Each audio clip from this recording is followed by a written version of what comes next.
While AMC's Dark Wind Season 3 has kept would-be lovers Bernadette Manuelito, Jessica Matten, and Jim Chee, Kiowa Gordon, apart by sending her to join Border Patrol, it has brought Chee closer to Joe Leaphorn, Zahn McClarnon, than before. With Chee back on the force and acting as Leaphorn's partner once more, the duo have been tracking down Ernesto Cater's killer as well as the whereabouts of Shorty Bowleg's son. At the same time, Leaphorn has been struggling internally with his guilt over BJ Vine's death, a situation he has kept Chee in the dark about for far too long.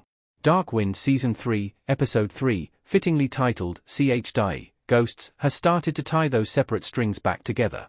Special Agent Sylvia Washington found Vine's body in the desert, causing Joe's guilt to resurface in ways both physical and spiritual. Once she sets her sights on him as a suspect, Jim will have to be brought in on the secret one way or another.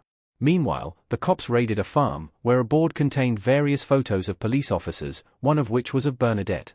Chances are her human trafficking case is connected, despite the miles separating her from Chee, Kiowa Gordon. I think these guys know each other now. We've been through some mud together. I've lied to him, he's lied to me, and we're still rough around the edges. As men did back in the 70s, they kept everything pretty close to their chest. It's a lot more of, yes, sir. We've got to do our job, but I'm also going to question you at times. It's a nice give and take, I think. But I haven't earned any right whatsoever to be able to push him on things like my suspicions of his dealings with BJ Vines, so I have to tread lightly. I also see him as a pseudo-father figure, so I want that connection. We're two working colleagues at the end of the day, and we want to do the best work we can together. We know what we're capable of when we come together and solve mysteries and fight crime and help our community. Kiowa Gordon. Yeah, Jim Chee's not a very superstitious guy when it comes to all the witchy stuff, but he's seeing it how it affects Leaphorn this season. He's got to give him something there, and he can't just completely write it off. He knows Leaphorn's acting strange, and this isn't normal for him. There's obviously something at play, and he wants to get to the bottom of it, but he doesn't have enough information to really suspect anything of Joe. There is evidence that could point to motive, but I don't think Jim believes Leaphorn is capable of murder. But also, Jim would take Joe's secret to the grave if he had to.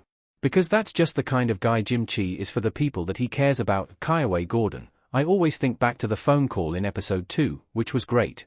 We did that in 2 days. She did her coverage first, and then I did mine, but I was just laying on my hoodie next to her desk on the floor while they had the camera propped up on her face. She's reading her line, and I'm just reading lines off to her while she's doing it. I was tearing up in that moment, and it was like, what the heck? I'm not even doing this scene. I'm just reading it to her. Just listening to her and watching her, I can feel how we're pining over each other.